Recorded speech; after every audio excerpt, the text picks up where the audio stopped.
Boa noite, per graça e per paz. Tava esperando, né? Atrasei só um minuto. Um minuto. Gosta de começar na hora certinha. Ó, o Gustavo aí. Na live de ontem você não tava, hein, Gustavo? O que aconteceu? Faltou, hein? Perde nota, perde ponto. Vai bombar, ficar faltando.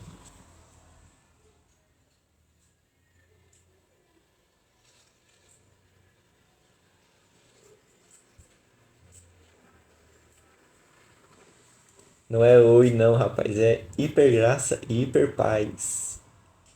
Esse é o cumprimento oficial. A Bíblia aqui já tá aberta. Então, vamos começar. Hoje a gente vai ler o capítulo 6 e o tema do capítulo é as cláusulas da nova aliança. No antepenúltimo, a gente estudou sobre por que a nova aliança é melhor. Ontem a gente estudou sobre as principais diferenças, ali, 10 diferenças entre a antiga e a nova aliança. E hoje a gente vai estudar a coluna da nova aliança, que são as cláusulas. Não vai ser muito grande, vai ser uma, duas, três, quatro, cinco, seis, sete, oito, nove. Só 9 folhas. É bem rapidinho. Mas sempre tem meus comentários, meus acréscimos de textos, além dos textos que estão aqui. Então, no mínimo aí é 2 horas, né, de ensino grátis. Infelizmente tem gente que só dá valor quando paga lá uns R$ 50, uns R$ 100 num curso lá, mas eu não. Afinal, quem valoriza mesmo, quem quer aprender, pega as coisas de graça. Então o título é As Cláusulas da Nova Aliança.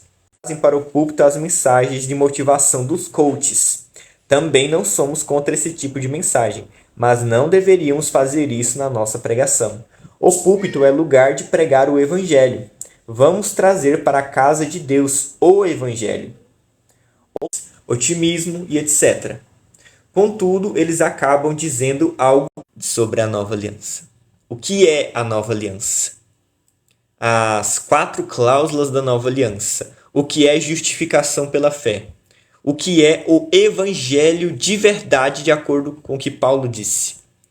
Infelizmente, a maioria das vezes, a palavra evangelho é usada de uma forma completamente genérica. Até o que eu estava comentando nos meus stories do Instagram hoje. Paulo, em Romanos, capítulo 1 já, nem é Romanos lá pro meio, pro final. No capítulo 1, ele fala o que é evangelho. Existe uma definição bíblica do que é evangelho. E olha aqui, ó. Paulo fala o que é evangelho de verdade. A gente não define o que significa evangelho. A gente não pode usar a palavra evangelho de forma genérica. Então, o que Paulo fala que é o evangelho? Eu não...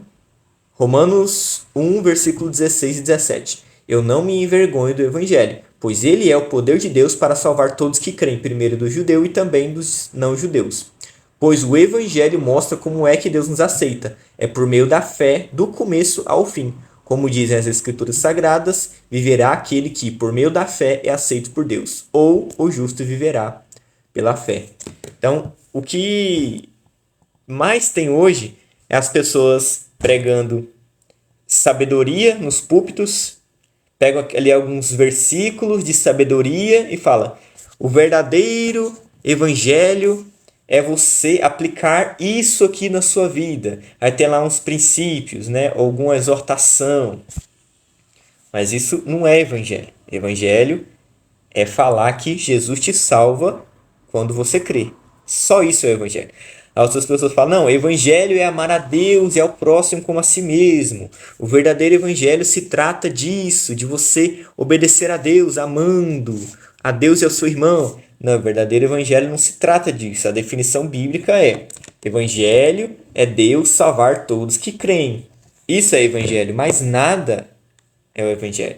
Ah, não, o evangelho é você ajudar os pobres, é ação social. O verdadeiro evangelho se trata de você parar de pensar em si mesmo e olhar para o necessitado.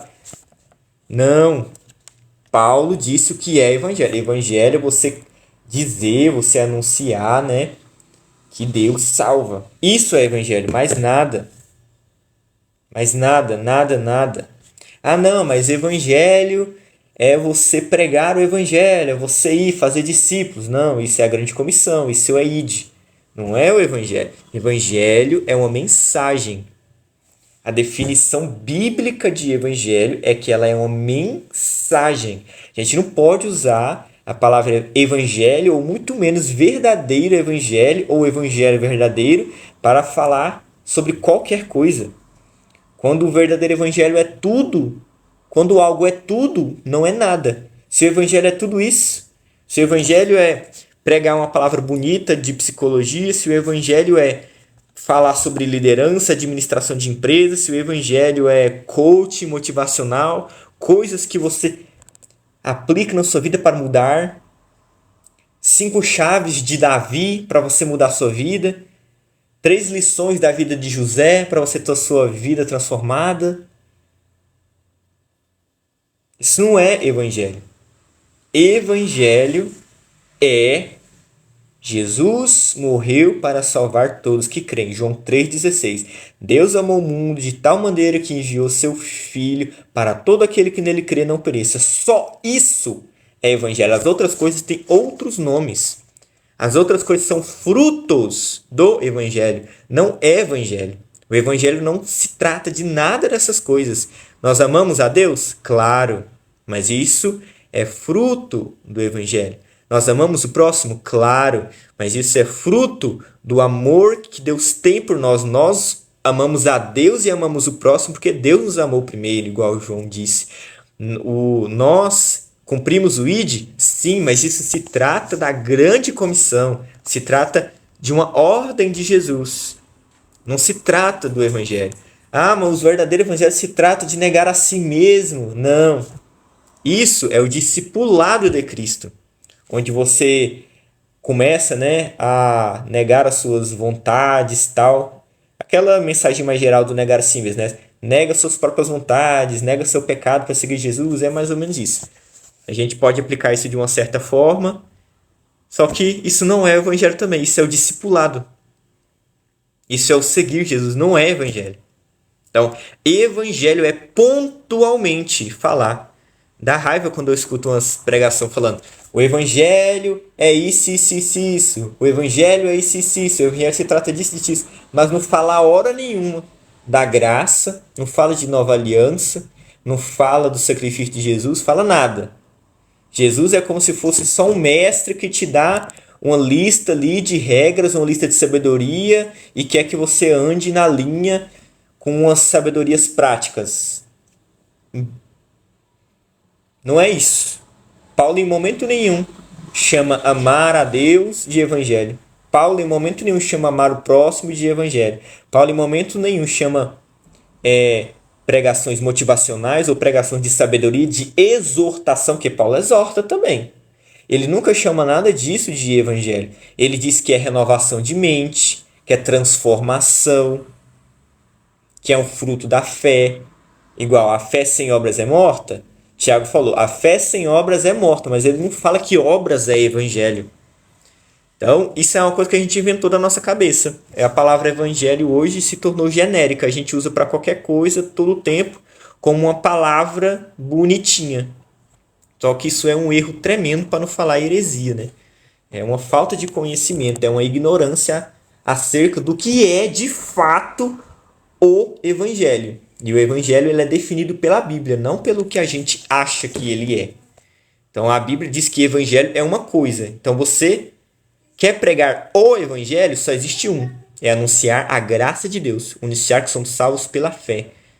Apenas. Eu acho até que tem algumas pessoas que sabem disso, mas porque não querem pregar o evangelho, elas ficam falando que o evangelho se trata de tal coisa, que na verdade não é aquilo o evangelho, de acordo com a Bíblia, aquilo não é evangelho. Ela está querendo desviar, entendeu? Do assunto, tá? Eu não quero pregar o evangelho, mas vou dizer que isso aqui é o evangelho para eu me enganar, achando que eu prego o evangelho e enganar os outros também. Pode ser que alguém pense assim. Mas não tem cabimento um negócio desse. Tudo, evangelho não é uma palavra, uma frase de efeito. O verdadeiro evangelho, isso não é uma frase de efeito. Existe a definição bíblica. Então, no púlpito, o que deve ser pregado é o evangelho, nada além do evangelho. Ah, mas então você está dizendo que não deve ser pregado mais nada? E se o Espírito Santo me direcionar uma palavra de exortação para a igreja? E se o Espírito Santo ali me falar para pregar outro assunto?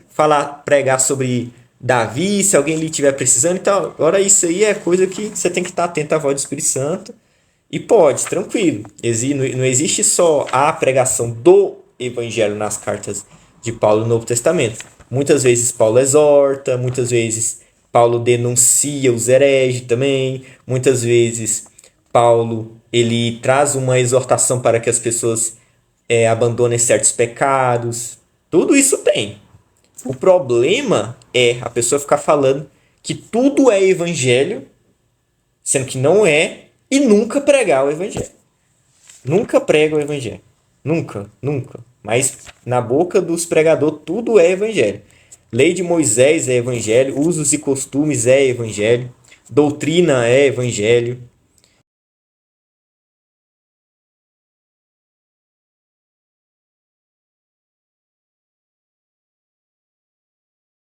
Que realmente é o evangelho de fato. Fato, repreendendo-os. E de fato repreendendo-os, diz: Eis aí vem dias, diz o Senhor, e farei nova aliança com a casa de Israel e com a casa de Judá. Não segundo a aliança que fiz com seus pais. Tá travando bastante aqui, tá dizendo que tá travando mesmo. E eu não vou ver se eu tenho outra rede de Wi-Fi, mas Yasmin, usa sua internet aí só. Então desconecta seu celular aí. Uhum. Então tá, então. A internet tá amarelinha aqui. Parou de travar?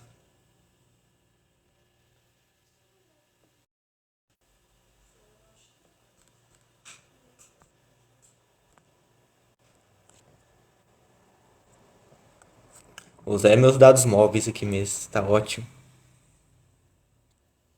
7 até o 12. Aqui.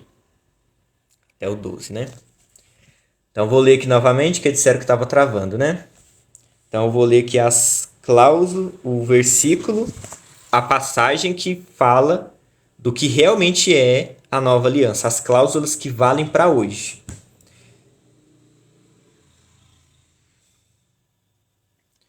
Pois se a primeira aliança tivesse sido perfeita, não seria necessária uma nova aliança. Mas Deus vê que seu povo é culpado e diz: Está chegando o tempo, diz o Senhor, em que farei uma nova aliança com o povo de Israel e com o povo de Judá. Essa aliança não será como aquela que fiz com os antepassados deles, no dia em que os peguei pela mão e os tirei da terra do Egito. Eles não foram fiéis à aliança que fiz com eles, e por isso, diz o Senhor, eu os desprezei. Quando esse tempo chegar, diz o Senhor, farei com o povo de Israel essa aliança. Porei as minhas leis na mente deles e no coração deles, e as escreverei. E no coração deles as escreverei. Eu serei o Deus deles e eles serão o meu povo. Ninguém vai precisar ensinar o seu patrício nem o seu parente, dizendo: Procure conhecer o Senhor, porque todos me conhecerão, tanto as pessoas mais humildes quanto as mais importantes. Pois eu perdoarei os seus pecados e nunca mais lembrarei suas maldades. Então, é isso que é a nova aliança. Essa é a espinha dorsal da nova aliança. Fala a coluna. A nova aliança ela é toda completa, baseada nessas 4 cláusulas aqui. Vou ler aqui tudo e depois eu vou comentar.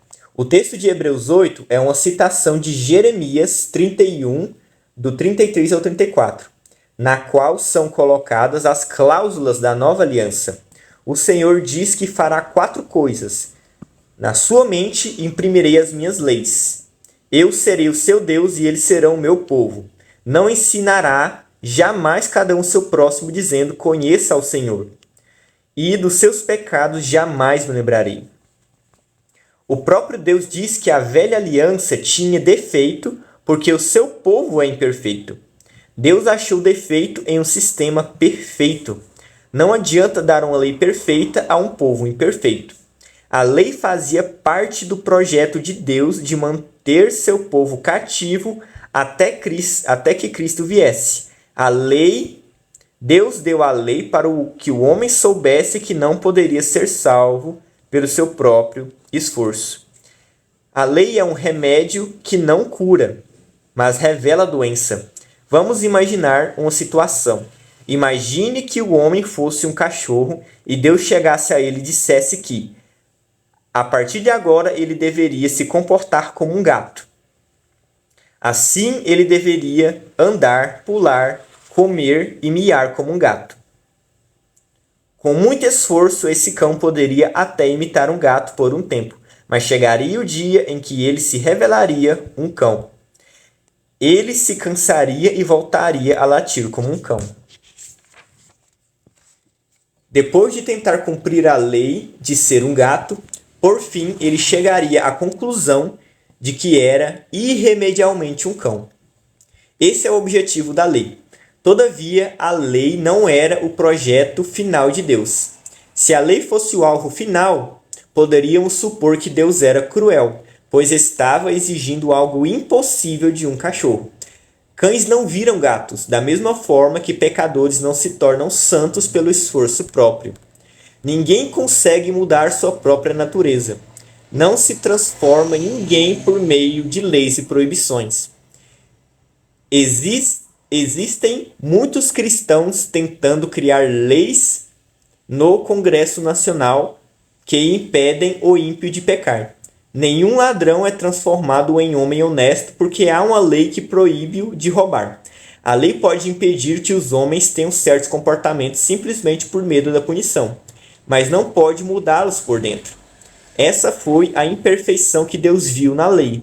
Se queremos mudar de vida, precisamos pregar o Evangelho, porque ele é o poder de Deus para a salvação de todo o que crê. Só o Evangelho produz novo nascimento e mudança de natureza. Aqui agora vai abrir os tópicos para comentar cada uma das cláusulas. Eu vou tentar conectar aqui no Wi-Fi de novo. Porque ficar gastando internet não compensa, não. Nem dá, né? Que vai acabar. Cadê? Desligou a internet também? Desligou o Wi-Fi também. Agora o Wi-Fi não tá prestando. Tá aí, então. Não tá prestando Wi-Fi hoje. Então, se começar a travar aí, gente, eu conectei no Wi-Fi de novo. Se começar a travar, vocês falam. Mas vai travar. Vou gastar minha internet mesmo hoje. Tô nem também, mas não. Deixa eu ler. Mas o autor de Hebreus, como ele fala, né, que a lei passou o tempo todo, o autor de Hebreus falando, a lei era imperfeita por causa do homem, não porque ela era imperfeita, porque a lei é santa, justa e boa, né, como diz Paulo, mas a lei era imperfeita por causa do homem, não por causa da lei. A lei era obsoleta, antiquada, nunca aperfeiçoou ninguém, nunca salvou ninguém. O autor de Hebreus fala isso sobre a lei um monte de vezes. Aí na hora de citar que a lei seria impressa no nosso coração, essa lei é o quê? A antiga aliança, 10 mandamentos. Ele troca a palavra lei por leis. Não é a mesma palavra, não é mais Torá, não é lei com letra maiúscula, igual está no Antigo Testamento. Ele não usa essa mesma palavra. Então, não é a lei de Moisés, não é os 10 mandamentos que estão no nosso coração. É outra lei. São leis. Entendeu? Tipo, mandamentos de Deus que o próprio Espírito Santo vai nos dar. Então, não é lei. Tipo, se o autor de Hebreus tivesse colocado exatamente como está lá em Jeremias, seria um ótimo argumento para a gente seguir os 10 mandamentos, guardar o sábado e tal. Por quê? Porque aí seria a lei mesmo, com L maiúsculo, a Torá. Mas aqui no original não é Torá. Não está se referindo à lei mosaica, nem muito menos à tábua dos 10 mandamentos. Aqui ele mudou 2 vezes ainda. Em Hebreus 8 ele cita isso, e em Hebreus 10 ele cita isso, e nas 2 vezes ele não usa, ele não fala que a Torá está no nosso coração, não fala que os 10 mandamentos estão. Eu só quero comentar isso aqui agora sobre essa questão. Segundo, eu serei o seu Deus, eles serão o meu povo. Eu vou deixar para comentar quando ele for comentar. Não ensinará jamais cada um seu próximo, dizendo conheça ao Senhor. Isso aqui fala sobre intermediários. Naquele tempo lá, Moisés e os levitas que apresentavam Deus ao povo. É eles que faziam Deus conhecido. Eram sacerdotes que iam lá dentro da presença de Deus e tal. Mas hoje não tem mais isso. Todos nós, todos, podemos conhecer ao Senhor. Todos. A presença de Deus está disponível para todas as pessoas. Das mais humildes às mais importantes. Da menor até o maior. De uma criança até uma pessoa idosa. A gente não precisa de intermediários. É um erro muito grande quando a gente acha que o padre é o intermediário. É o padre que nos leva a conhecer a Deus. É o pastor que nos leva a conhecer a Deus. É alguém que a gente admira que nos leva a conhecer a Deus. Não existe isso na Nova Aliança. Todos temos um relacionamento íntimo e pessoal com Deus. Na antiga aliança, precisava de intermediários, de intercessores, de uma pessoa que levava suas orações a Deus, uma pessoa que intercedia por você, que estava mais próxima de Deus e que intercedia por você. Hoje não tem mais isso. Todos conhecemos a Deus. Todos podemos falar com Deus diretamente.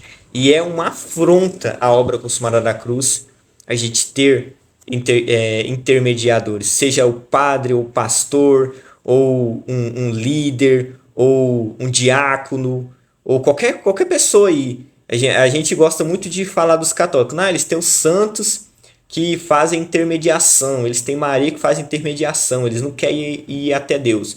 Mas tem muito evangélico aí que é o pastor, que é o líder, que é o diácono, que é a irmã do círculo de oração, que é o sei lá o quê.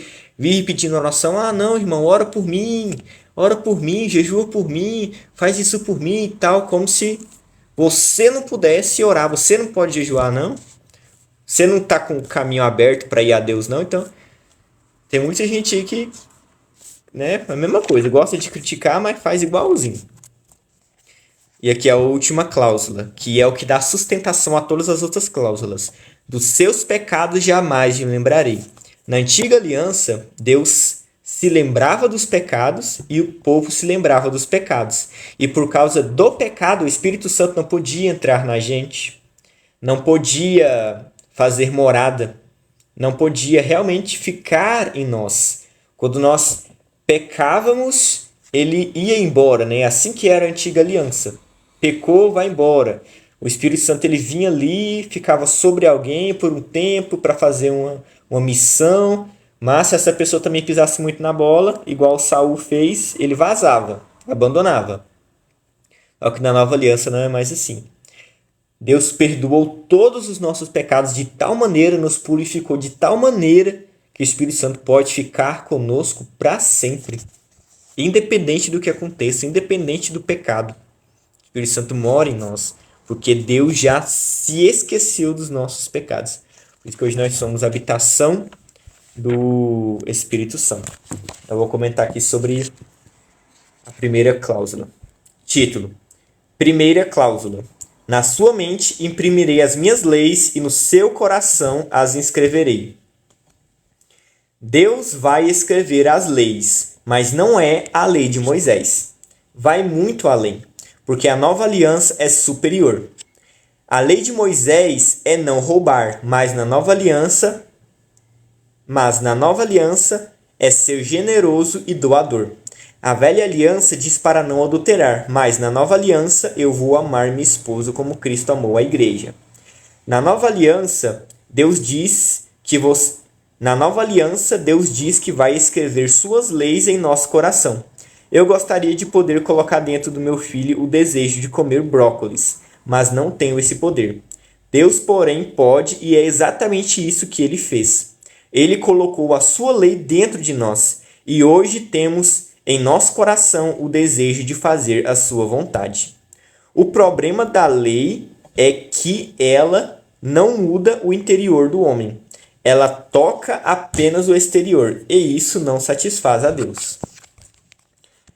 Vamos usar o casamento como ilustração. Imagine que o meu casamento é uma união segundo o princípio da lei.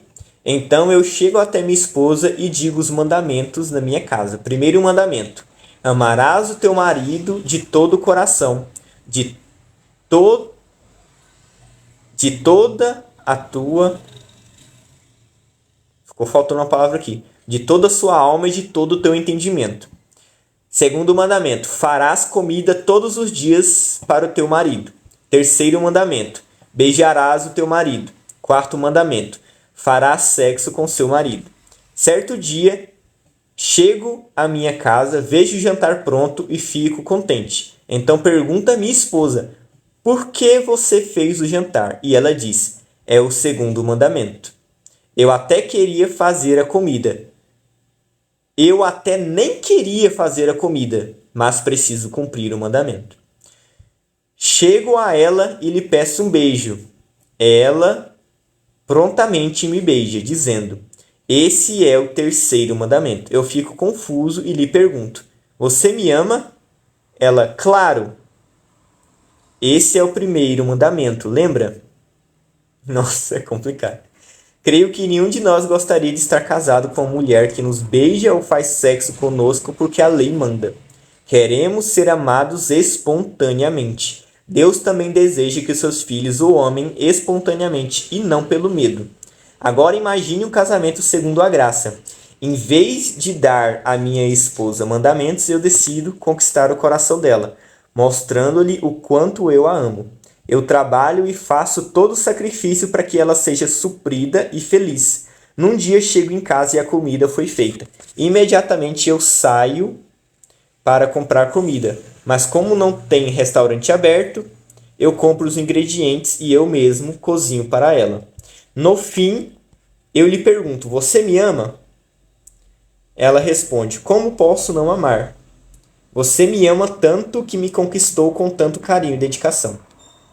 A velha aliança é: amarás o Senhor teu Deus, mesmo que você não queira amar. Mas a nova aliança é: nós amamos porque Ele nos amou primeiro. Hoje o nosso amor é uma resposta ao amor dele por nós. 1 João, capítulo 4, versículo 19.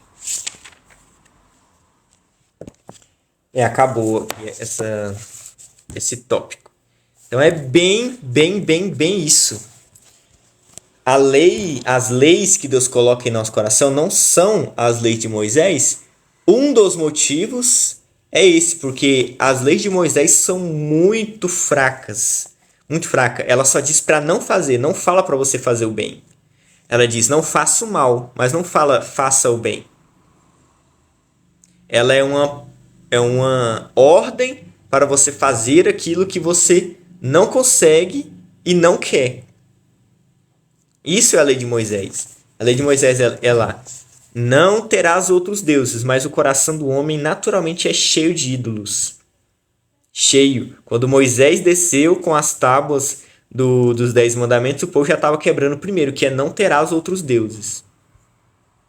Já estavam lá com o bezerro de ouro. Quebrou já. A lei inteira, acabou. Fala lá: não cobice. Mas cobiça é algo do coração, não tem como não cobiçar. Não tem como. Todo mundo cobiça, todo mundo quer algo que não tem, todo mundo quer alguma coisa do outro. A lei diz: não matarás. Todo mundo tem vontade de matar alguém. Até não mata porque não quer ir preso, né? Mas tem gente que não tem medo nem disso. Mata mesmo. Mas a nova aliança é muito superior.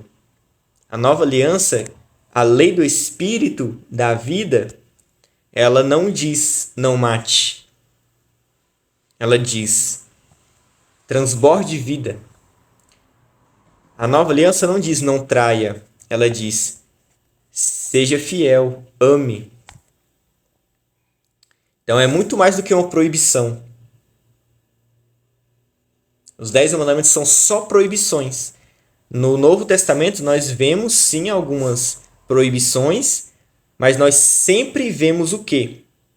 Aquele que rouba, não roube mais. Antes trabalhe para que tenha sustento para si e para o outro. Essa é uma grande diferença da lei e da nova aliança. Paulo diz para os coríntios: vocês são templo do Espírito Santo. Usem o corpo de vocês para glorificar a Deus. Por que ele fala isso? Porque os caras estão vindo no prostíbulo. A igreja de Corinto está vindo no prostíbulo. E Paulo diz para eles: vocês são o templo do Espírito Santo. Usem o corpo de vocês para glorificar a Deus. Então, Paulo, ele não vai lá na lei e fala: a lei de Moisés diz, não façam isso, porque senão morrerão, perderão a salvação. Em momento nenhum Paulo diz isso. Paulo, em nenhum momento, ele recorre à lei de Moisés para repreender. Paulo diz: vocês são templo do Espírito Santo. Então, as ordenanças da antiga aliança e da nova aliança são completamente diferentes. Na antiga aliança tinha só proibições. Mas na nova aliança tem: você nasceu de novo. Você tem uma nova natureza, age de acordo com a sua nova natureza. Você é templo do Espírito Santo. Você está unido com Cristo. Age de acordo com essa verdade. Não é apenas não roube, mas trabalhe para ter o suficiente para você e para o próximo. Então é muito superior. Querer dizer que os 10 mandamentos estão no coração do cristão é um desperdício. É um desperdício mesmo. É muito, como é que fala? Tem uma palavra para isso. É muito irrelevante. Como é que é a palavra que eu esqueci? Tem uma palavra que fala. É muito pouco. Pouco. E não sei, esqueci o nome da palavra. Irrisório. Quando eu lembrar, eu falo. Subestimar demais a aliança. Então, os mandamentos de Moisés não chega nem perto do que é a lei do Espírito da vida na nova aliança. É um desperdício mesmo de tempo. Igual o autor de Hebreus diz, a lei é fraca, ultrapassada, antiquada e não pode aperfeiçoar ninguém. Não pode, a lei não faz isso. Então, eu acho que isso aí já são uns bons adjetivos para a lei. E Paulo ainda fala que a lei, as tábuas de pedra são ministério de morte.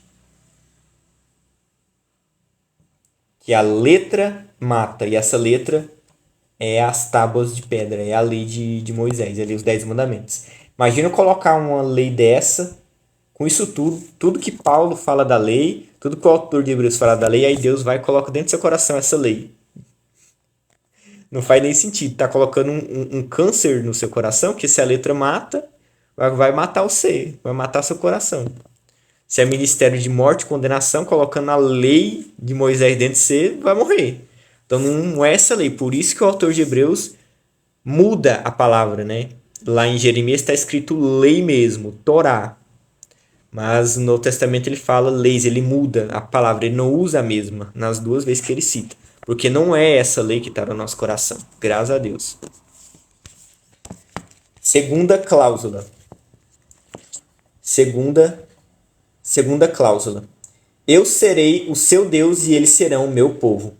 A segunda cláusula da nova aliança é: Eu serei o seu Deus e eles serão o meu povo. Essa é uma afirmação poderosa, pois se estivermos doentes, ele será o nosso Deus e nós teremos cura. Se estivermos necessitados, ele será o nosso Deus e teremos plena provisão. Quando o anjo veio anunciar o nascimento do Senhor, ele disse que o seu nome seria Salvador, literalmente Yeshua. Não é que ele veio nos ensinar um caminho para ser salvo. Ele veio para nos salvar. Ele mesmo é a nossa salvação. Essa é uma diferença entre lei e graça. Quando pregamos a lei, dizemos às pessoas o que elas precisam fazer. Mas, quando pregamos a graça, falamos o que o Senhor faz por nós. Quando temos uma crise no casamento, não pensamos que precisamos de um Salvador, mas presumimos que devemos aprender como nós mesmos podemos salvar o nosso casamento. É por isso que muitos pastores pregam um tipo de autoajuda. Se você está em crise no casamento, vou lhe ensinar 7 passos de como salvá-lo, 10 passos de como ter uma união feliz. Tudo isso é o que você mesmo pode fazer. Mas viver na graça significa crer que Ele mesmo vai tirá-la do buraco. Imagine uma pessoa que está se afogando. Você a vê e então lhe atira um livro dizendo: pega aí, meu último livro, Como Aprender a Nadar em 5 Lições. O que ela precisa é de um Salvador, que a tire da água e a leve para um lugar seguro. Mas tudo o que oferecemos são regras para que ela mesma se salve. Muitos buscam métodos, mas Deus nos dá Cristo. Todos queremos aprender a transformar o nosso casamento de água em vinho. Mas não temos como fazer isso a não ser que Jesus seja convidado para fazer o milagre. E quando ele faz, o milagre acontece num instante e não num processo que leva a vida toda. Se alguém quer produzir um vinho excelente, isso vai levar de 15 a 20 anos. Mas o Senhor fez o melhor vinho num instante. Você não precisa esperar tanto tempo, apenas peça ao Salvador para salvá-lo. Sempre associamos salvação a ser salvo do inferno e da condenação. Mas a palavra salvação é sozo no original. E essa palavra significa mais do que isso. Podemos ser salvos de uma enfermidade, de uma vida de pobreza e, claro, de um casamento ruim. Ele, porém, não nos salva destruindo o casamento, mas mudando a nossa sorte. O nosso Salvador quer nos salvar de tudo isso. Então, muito lindo isso aqui. Essa segunda cláusula. Deus é o nosso Deus mesmo. Deus é o nosso Deus mesmo. A gente não é muito ligado, né, em como eram as religiões politeístas de antigamente. Mas era assim, tinha o Deus da colheita, o Deus da fertilidade, o Deus do casamento, o Deus disso e daquilo. E quando as pessoas queriam a mudança naquela área, elas recorriam ao Deus específico, faziam um sacrifício e pronto. Era assim que era.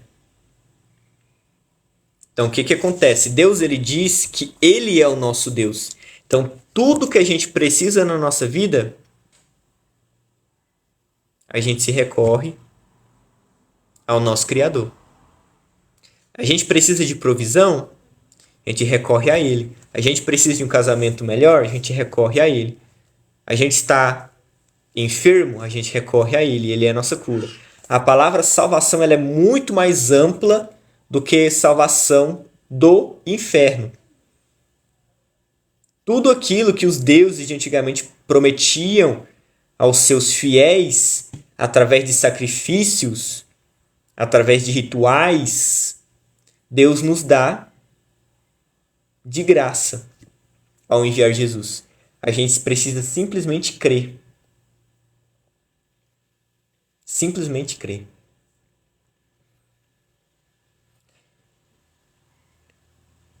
Não dá pra gente julgar, tipo, as pessoas que ainda não têm certeza de salvação, né? Por quê? Tem muita gente que tem certeza que está salvo, mas quando é para receber uma cura de Deus, não consegue receber a cura de Deus, não tem fé para isso. Mas a mesma fé que salva é a mesma fé que cura. Lá em Isaías 53, está dizendo que ele levou sobre si nossos pecados e nossas enfermidades. Lá tá os dois juntos. Eu gosto muito de pregar sobre salvação, sobre o livramento do inferno, sobre que o céu é de graça. Só que eu mesmo tenho dificuldade com essa questão da cura. E essa dificuldade que eu tenho com a questão da cura é a mesma que alguém pode ter sobre se vai ou não para o céu. Então, isso é por revelação. Eu já li lá Isaías 53 um monte de vezes. Já li uns versículos que falam sobre cura. Só que isso é algo que eu ainda não tive revelação. Então, o que a gente precisa saber é que sozo é uma palavra muito maior que salvação. Sozo é prosperidade, é saúde. Sozo é salvação não só do inferno, mas de tudo de ruim. É uma vida próspera. É como se a gente estivesse afogando e fôssemos salvos de lá. É como se a gente fosse mendigo e fosse colocado em uma mansão de luxo com tudo. Então a gente não foi salvo só de passar fome. Foi salvo de tudo. Foi colocado em um lugar completamente diferente. E isso tudo está disponível pela fé. E a gente precisa buscar essa revelação no Espírito Santo. A gente precisa pedir essa revelação para Deus, para que a gente creia em toda essa salvação. Deus não é só o Deus que nos salva, ele é o Deus que nos provê tudo. Lá em Romanos capítulo 8, Paulo diz: Deus já nos deu Jesus, por que ele não nos dará gratuitamente todas as outras coisas? Então, todas as outras coisas é todas as outras coisas. Ele já nos deu Jesus, que é o que ele tem de mais precioso. Imagina as outras coisas sem importância, menorzinha.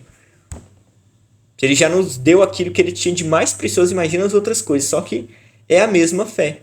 E quando a gente crê nessas outras coisas da mesma forma que a gente crê que estamos salvos, isso tudo vai acontecer naturalmente. Porque a gente vai estar confiando nele como nosso Deus. Porque isso significa ele ser o nosso Deus.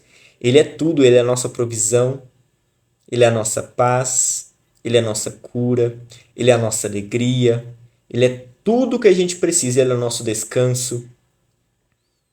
É ele quem cura a nossa depressão, nossa ansiedade. É ele quem faz tudo, é ele quem nos provê.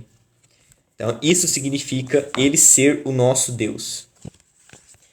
E como a gente viu na live passada, para receber cura, provisão, paz, alegria, era necessário obedecer um monte de regra, né, na antiga aliança. Só que hoje, na nova, você só precisa crer.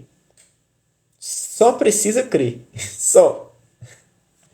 Creu, recebe tudo, de graça pela graça, da mesma forma que recebeu Jesus.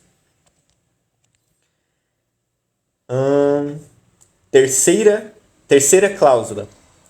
Todos conhecerão o Senhor, desde o menor até o maior. A terceira cláusula é que todos conhecerão o Senhor, desde o menor até o maior. O conhecimento de Deus hoje é intuitivo dentro de nós. Podemos ter comunhão com Ele em nosso espírito. Não importa se somos crianças ou velhos, cultos ou iletrados, todos podemos conhecer a Deus. É o que eu já tinha comentado, né? Que não tem muitos comentários, mas eu já tinha comentado. Todos nós podemos conhecer a Deus. Não é só o pastor que conhece a Deus, e você não precisa ir até o pastor para ele orar por você, para te ensinar quem é Deus. Você simplesmente entra no seu quarto, fecha a porta, se relaciona com Deus. Você conhece a Deus assim. É um relacionamento íntimo, próximo. Antigamente que precisava dessa intermediação. Hoje não precisa mais. Não precisa de santo, não precisa de padre, não precisa de pastor, não precisa de um irmão que você acha que é mais perto de Deus que você. Não precisa de outra pessoa para conhecer a Deus, para ter um relacionamento com Deus, para você ir lá orar e Deus te responder. Não precisa. Eu mesmo, quando a pessoa chega para mim e fala, ora por mim, eu falo, eu não. Ó, você ora por você, eu oro por mim. Do mesmo jeito que Deus está próximo de você, Ele está próximo de mim. O mesmo jeito que Ele te escuta, Ele me escuta. Por que eu tenho que orar por você? Eu falo isso, a maioria das vezes. Só oro por alguém quando o Espírito Santo me direciona. Ó, oro por fulano e tal. E tá, então eu vou lá e intercedo. Mas do contrário, eu falei, eu não vou orar por você não. Você que ore por você. Mas o véu foi rasgado de alto a baixo. Os sacerdotes da antiga aliança passaram e você quer me fazer um sacerdote? Eu que não oro por você. Vá lá orar você. Você é sacerdote. A Bíblia diz, o apóstolo Paulo disse, vocês são nação santa e sacerdócio real. Cada um de nós individualmente somos sacerdotes. E o sacerdote é aquele que leva as outras pessoas a Deus. É o que faz essa intermediação. Então era você que devia estar levando as outras pessoas a Deus. Não você me pedindo oração aqui. Então nós somos sacerdotes e é por isso que hoje nós individualmente pregamos o Evangelho. Nós individualmente levamos Cristo e o Espírito Santo a outras pessoas. Nós somos esse sacerdote. Nós podemos orar para que Deus alcance nosso vizinho que ainda não se converteu. Nós podemos interceder por essas pessoas que ainda não são cristãs para elas se converterem e tal. Aí tudo bem, tranquilo. Agora um cristão, eu vou orar por você, você vai orar por mim. Não sei o que, ora e você está mais perto de Deus que eu. Deus vai te ouvir. Complicado. Entendeu? Não é assim que funciona. Eu só oro por alguém. Tipo assim, a pessoa é cristã, a pessoa é crente. Eu só oro por ela se o Espírito Santo mandar. Se não mandar, eu não oro de jeito nenhum. Não oro mesmo. Eu oro junto com. Tipo, um exemplo. A pessoa fala, ora por mim. Quando a pessoa fala, ora por mim, ela não vai orar e está esperando você orar para que a vida dela mude. Agora, se a pessoa fala assim, Pablo, vamos orar juntos, eu vou orar com você, nós iremos orar juntos, unidos, aí é outra história. Na Bíblia tem isso aí, de um orar com o outro, junto ali na reunião da igreja. Irmão, vira aí pro seu irmão do lado, ora pelo casamento dele e ora pelo seu casamento. Ora pela vida financeira dele e vai orar por você. Tá orando juntos, com. Ninguém tá esperando Ninguém tá esperando um intermediário, né? É muito pontual essa questão. E a maioria das vezes, como a gente não separa bem o orar por e o orar junto ali, naquela intercessão mútua, é aí que vira a idolatria. Aí que você volta à antiga aliança, onde uma pessoa tem que orar por você, no seu lugar, para ir acontecer alguma coisa. Não, a sua oração é tão poderosa, né? Vamos falar assim, entre aspas, eles gostam dessa oração.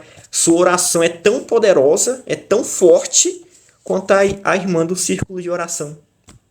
Quanto a oração do pastor. Entendeu? Eles gostam de usar essas palavras, né? Oração forte, oração poderosa. Entendeu? A Bíblia diz que a oração do justo é forte, na oração do justo é eficaz. É assim que diz? A oração do justo é eficaz. Tem outro adjetivo também, só que eu esqueci aqui. É algo como poderosa e eficaz. E quem é justo? Quem é o justo? Romanos capítulo 5. Justo é todo aquele que crê em Jesus. Então você crê em Jesus? Você é justo. E a sua oração é poderosa e eficaz. Você não precisa que outra pessoa ore por você para que aconteça algo. Entendeu? Então, é muito pontual essa questão. Quarta cláusula. Dos seus pecados jamais me lembrarei. Na última cláusula da nova aliança, o Senhor diz: porque para com suas iniquidades usarei de misericórdia, e dos seus pecados jamais me lembrarei. Debaixo da lei, o Senhor disse que visitaria a iniquidade dos pais nos filhos até a terceira e quarta geração. Mas agora ele não se lembra mais dos nossos pecados. Isso a gente viu lá em Êxodo 20, né? Enquanto Deus se lembra, ele julga, mas agora não há mais lembrança de nenhum dos nossos pecados. Isso significa que não há mais condenação para nós e nem sobre os nossos filhos e netos. Olha que tem uma citação de Êxodo 20, versículo 5. Não os adorarás, nem lhes darás culto, porque eu sou o Senhor, teu Deus, Deus zeloso, que visita a iniquidade dos pais nos filhos até a terceira e quarta geração daqueles que me aborrecem. Na velha aliança, os sacrifícios de sangue de animais apenas cobriam os pecados dos filhos de Israel durante um ano somente. O processo precisava ser repetido a cada ano. Está escrito em Hebreus 10, versículo 3. Mas agora o sangue de Jesus removeu os pecados passados, presentes e futuros dos crentes completa e perfeitamente de uma vez por todas. Está escrito em Hebreus 10, versículo 11 e 12. A gente comentou sobre... Eu comentei, né, sobre isso exaustivamente na outra live. Qual é o papel do homem na nova aliança? Ele não precisa fazer coisa alguma, apenas crer. O justo viverá pela fé. Porque muitos não conseguem crer que a lei foi escrita? Porque muitos não conseguem crer que a lei foi escrita no nosso coração? Porque não conseguem crer que Deus é o seu Deus no meio da necessidade? Porque pensam que não podem conhecer o Senhor? Tudo isso é porque não creem que o Senhor se esqueceu dos seus pecados. Muitos ainda chegam a Deus na posição de pecadores, mas você hoje foi declarado justo. Certa vez o Senhor contou uma parábola do fariseu e do publicano, que ele vai citar aqui, ó. Lucas, capítulo 18, do versículo 10 ao 14. 2 homens subiram ao templo com o propósito de orar, um fariseu e outro publicano. O fariseu, posto em pé, orava de si para si mesmo, dessa forma: Ó Deus, graças te dou porque não sou como os demais homens, roubadores, injustos e adúlteros, nem ainda como esse publicano. Jejuo 2 vezes por semana e dou dízimo de tudo que ganho. O publicano, estando em pé, longe, não ousava nem ainda levantar os olhos para o céu, mas batia no peito dizendo: Ó Deus,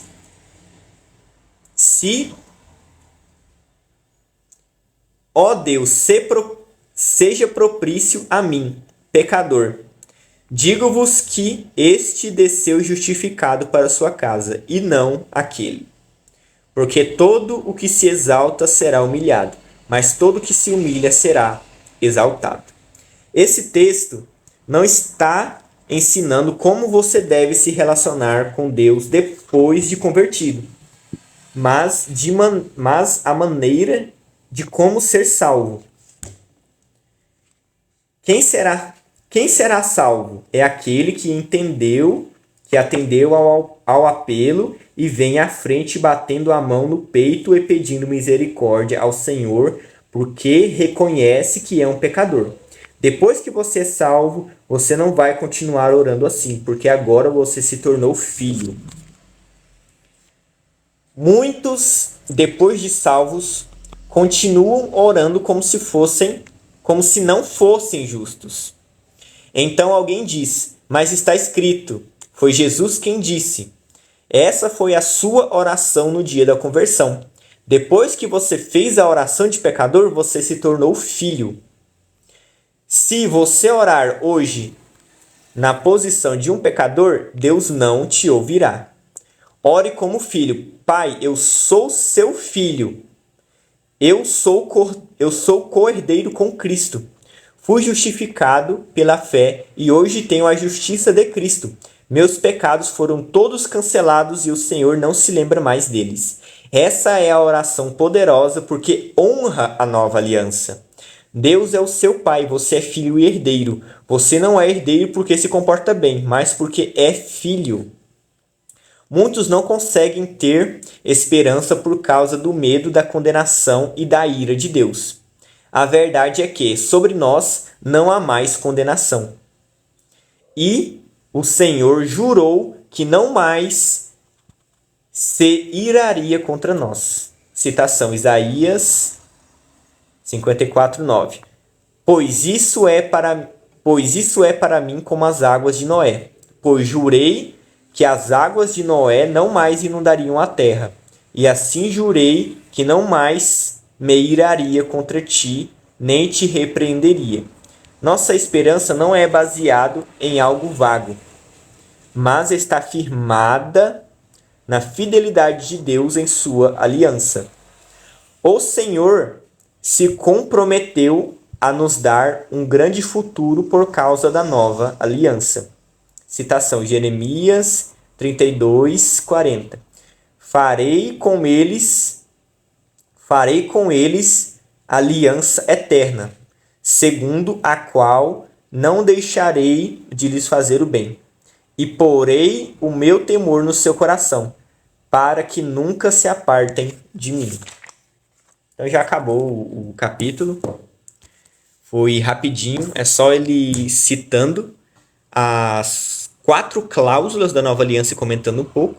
Essa última cláusula aqui, dos pecados serem esquecidos, apagados, cancelados, anulados de uma vez por toda, definitivamente na cruz, passado, presente e futuro, é o que dá a base para toda a aliança.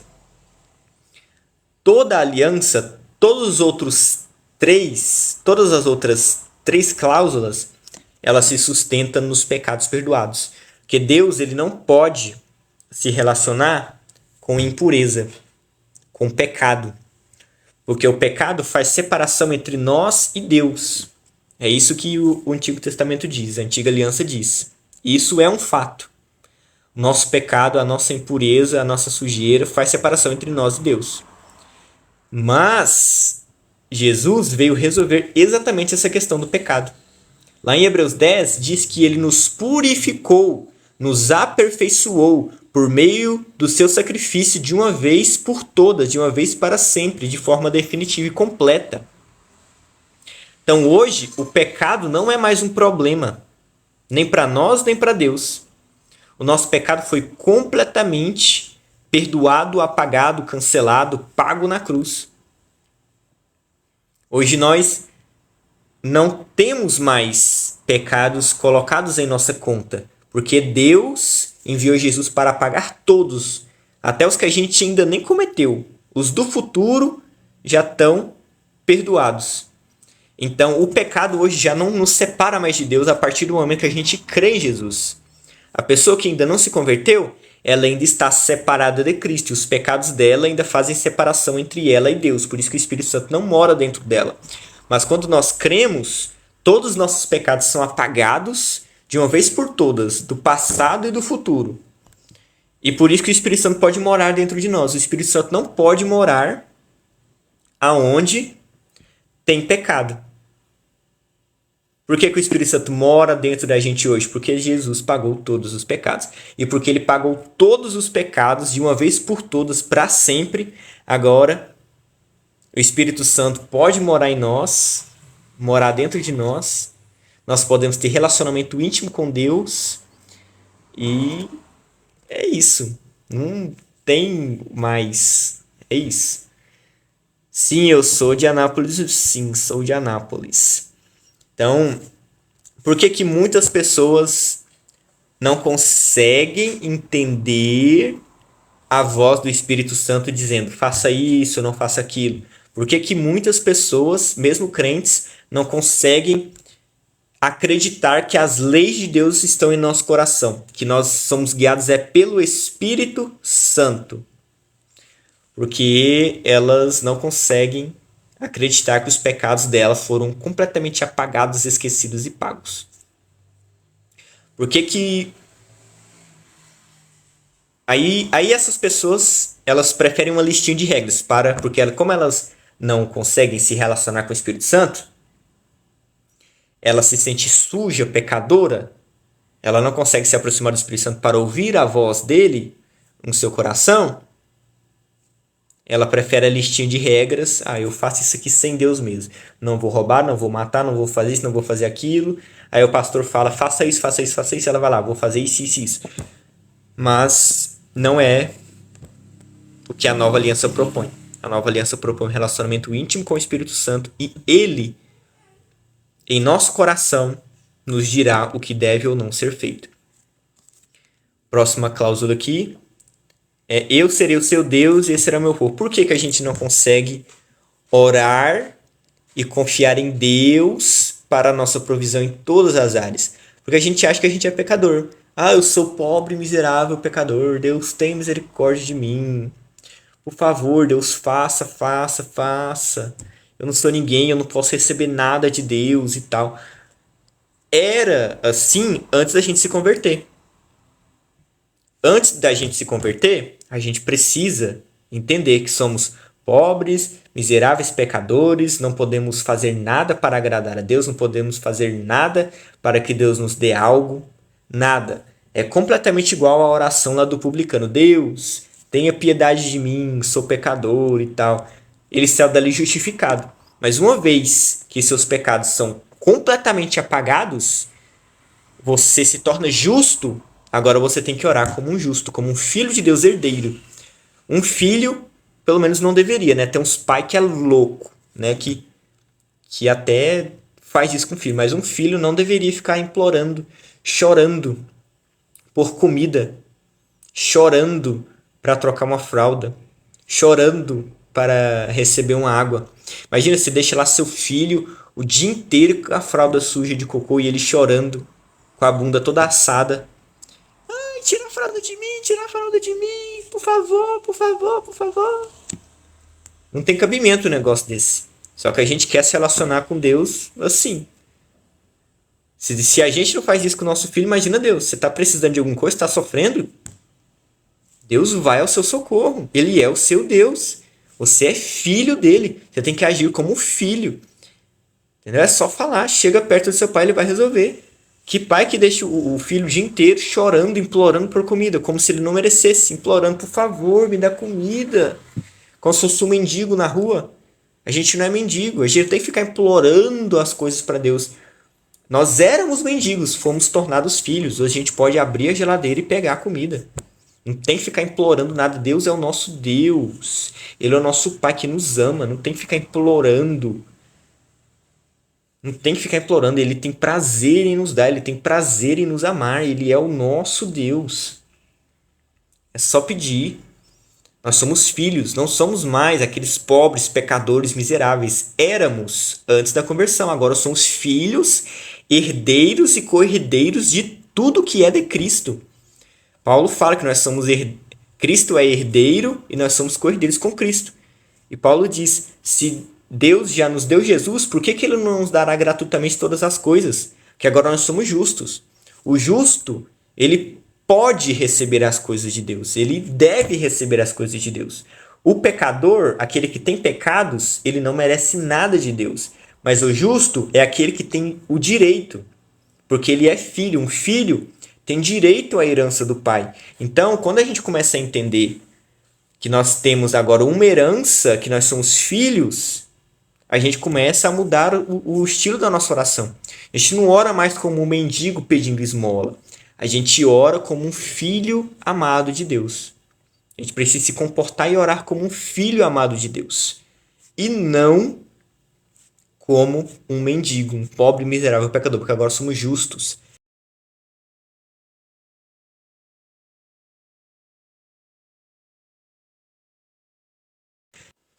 Passado, ou seja, não somos mais. Ele nos amou, provou seu amor por nós quando éramos pecadores. Mais para frente, em Romanos capítulo 5, ele fala: Pelo pecado de um homem, muitos se tornaram pecadores, mas pela obediência de um homem, muitos se tornaram justos. Então tem ali um antagonismo. Ou você é pecador, ou você é justo. Um pecador ora igual um mendigo. Um justo ora como um filho de Deus. Então você é justo ou pecador? Pecador é aquele que é nascido de Adão. Justo é aquele que é nascido de Deus. Quando você nasce de novo, quando você crê em Jesus, é literal, você nasce de novo, tem outra natureza. Ser pecador não significa pecar. Ser pecador é ter a natureza de Adão. Ser justo não significa não pecar. Ser justo significa ser nascido de Deus com a nova natureza. Ser pecador e ser justo são naturezas, não são comportamentos. Tem muita gente que fala, eu sou pecador sim, eu peco, pequei hoje, pequei ontem. É um pensamento incompleto. Porque o pecador lá do mundo, os espíritas, por exemplo, eles praticam muitas boas obras, mais que muitos crentes. E eles são justos? Porque praticam várias boas obras? Lógico que não. Um pecador, independente do número de boas obras que ele pratique, ele nunca se tornará justo, porque justo é natureza. E da mesma forma, um justo, independente do comportamento dele, ele não se torna pecador. É uma questão de natureza. O filho de Adão que não crê em Jesus, as pessoas que não creem em Jesus são pecadoras. Nós que somos filhos, cremos em Cristo, não somos pecadores, somos justos. Já chegou a mensagenzinha aqui que minha internet vai acabar. Não chegou não. Vou conectar aqui no Wi-Fi. Gente, agora vai começar. Pode. Não, ainda tem que comentar, né? Os 2 pontos. Vou ligar aqui o Wi-Fi e ver se fica legal conectar no Wi-Fi, porque já estão mandando mensagem aqui pra mim. A internet pode acabar. Mas falta só comentar 2, né? 2 cláusulas. Vou tentar conectar aqui no Wi-Fi. Cadê os Wi-Fi dessa casa? Meu Deus, sumiu o Wi-Fi. É pra acabar com o pique do Goiás mesmo. E nem tá chovendo. Esse trem tá de jeito. Mas tá, vamos continuando aqui. Qual que eu tava comentando? Eles serão o meu povo. Beleza. Primeirei as minhas leis. Agora, beleza, vamos comentar isso aqui. Ninguém vai ensinar o outro conhecendo a Deus. Isso aqui eu já comentei até muito, né? Já comentei, acho que eu não vou comentar de novo, não. E essa questão aqui do pecado, também não. Mas o que eu tô comentando é a questão do perdão de pecados com cada uma delas. Então dá para comentar assim. Por que que tem pessoas que não acham que podem ir até Deus? Porque elas acham que tem pecado. Se eu acho que eu tenho pecado, Deus não vai me ouvir. Então, aquela pessoa, aquele pastor, aquele santo, aquele padre, aquela irmã do círculo de oração, ela é obediente. Ela tem menos pecados, ela vive uma vida de santificação, então Deus vai ouvir ela. Ele não vai ouvir, porque eu tenho pecado. Quando que Deus vai me ouvir? Com meus pecados? Com o que eu fiz agora? Com o que eu fiz ontem? Eu não oro o suficiente? Eu não leio a Bíblia o suficiente? Eu não jejuo o suficiente? Não faço as coisas que eu tenho que fazer? Então, Deus me ouvir? Lógico que não. Vou lá na irmãzinha, vou lá no pastor, vou lá no diácono, vou lá no não sei quem. Para ele orar por mim, pela minha causa, aí sim Deus ouve. Eu não vou direto a Deus, porque eu estou imperfeito. Eu não estou de acordo. Eu não estou merecendo o suficiente. Não é assim que funciona. Não é assim que funciona. Se você pensa assim, você não entendeu a nova aliança. Porque na nova aliança, Jesus já pagou e cancelou todos os nossos pecados. De tal forma que ele te tornou justo. Você não é mais um pecador. Ele te tornou justo. Ele te tornou filho. Você pode se apresentar diante dele com toda a confiança. É como diz lá em Hebreus 4. Aproximem-se do trono da graça com confiança, com a certeza de que encontrarão força, de que serão ouvidos. Todos nós devemos ir até Deus. A gente tem que esquecer. Deus esqueceu de todos os nossos pecados. Nós temos que esquecer também. Quando a gente fica lembrando dos nossos pecados, quanto mais você focar nos seus pecados, quanto mais você lembrar dos seus pecados, mais impotente, menos intimidade com Deus você vai conseguir ter.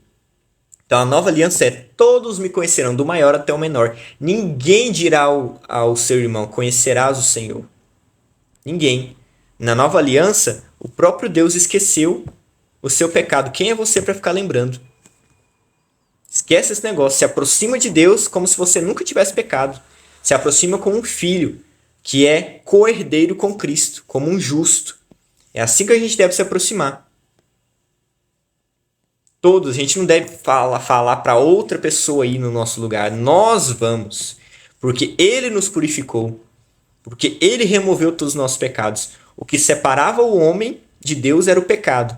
Hoje nós fomos completamente purificados e todos os nossos pecados são pagos. Então, se o pecado é o que separa o homem de Deus e a gente não tem mais, essa dívida de pecado foi completamente aniquilada, cancelada, e até mesmo quando a gente peca, esse pecado já foi pago antes mesmo da gente cometer. Deus não está levando em consideração esse pecado, baseado em Romanos capítulo 4, versículo 8. Qual que é o empecilho da gente ir lá diretamente em Deus? Só se você não der valor ao sangue, só se você não der valor ao sacrifício de Jesus. E as pessoas gostam de um intermediário, gostam de um santo para fazer intercessão, gostam de uma Maria para fazer intercessão, gostam de um pastor para fazer intercessão, gostam de uma irmã de círculo de oração, de um líder, de um diácono, seja lá quem for, ou de um outro irmão que você acha que é mais santo que você para fazer uma intercessão, para ir lá diante de Deus para pegar coisas para você. Porque não creem que os pecados dela estão perdoados. Ela não crê nisso. E ela não crê nisso e por isso dá esse efeito. Então, todas essas cláusulas, quando a pessoa não crê nela, é porque ela não crê na última. Então, a última cláusula, que é o dos pecados perdoados para sempre, de uma vez por todas, de forma que Deus se esquece, é a base para a gente ter todos esses pontos. Próximo aqui. Pois todos me conhecerão. Aí vem aqui, ó. Pois dos seus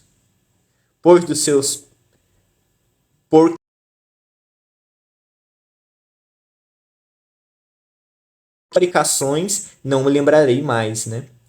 Então, quando a pessoa não acredita que Jesus pagou de verdade o pecado dela, quando ela não acredita no perdão, não tem relacionamento com Deus, não tem nada, nada, nada, nada, nada, nada, nada. Então, todas as 3 cláusulas da nova aliança se firmam na última, do perdão total, completo de pecados. Então, a gente quer que as pessoas sejam transformadas, mudem de vida, a gente precisa pregar o perdão dos pecados, porque quando ela entender que todos os pecados delas estão completamente, definitivamente perdoados de uma vez para sempre, ela vai conseguir viver a primeira cláusula, que é: na sua mente e no seu coração imprimirei as minhas leis. E como é que acontece isso? Através do Espírito Santo. É o Espírito Santo que diz ao nosso coração: faça isso, não faça aquilo, faz isso aqui, não faz isso aqui. Então, se não tem a completa convicção de perdão total e pleno, a pessoa não vai conseguir se relacionar com o Espírito Santo e não vai conseguir parar de pecar, parar de fazer as coisas erradas. Se a pessoa não tem convicção plena de pecados, ela não vai ir até Deus para buscar socorro para o casamento, socorro para a enfermidade, socorro para a depressão, para a ansiedade, socorro para a vida financeira. Ela não vai. Por quê? Porque ela acha que os pecados dela estão separando ela de Deus, que ela não pode ir até Deus e tal. Então Deus não vai ser o Deus dela na prática, porque ela não entendeu que os pecados dela estão perdoados, que ela é incapaz de ir lá e chegar a Deus e falar: ó, Deus, me dê aqui, estou precisando. Ela vai achar que tem que fazer alguma coisa para merecer as coisas de Deus, sendo que não tem que fazer nada para merecer, é só crer. Não é baseado no que você fez que você recebe, é baseado no que Jesus fez para te dar tudo de graça. Então, todas essas cláusulas se baseiam na última, que é o perdão pleno e completo de pecado. Então, se a gente quer que a igreja viva 100% aquilo que Deus quer que ela viva, precisa ser pregado o evangelho verdadeiro, que biblicamente é definido como salvação para todos que creem em Jesus. É isso, perdão total. Deus perdoou todos os seus pecados. Pode pregar o que você quiser na igreja, nada vai mudar a vida das pessoas se não for pregado o perdão total, completo, se não for pregada a graça, porque a graça, a nova aliança, o Espírito Santo é a única coisa que nos transforma. Então acabou o capítulo aqui, acabou, já fiz meus comentários.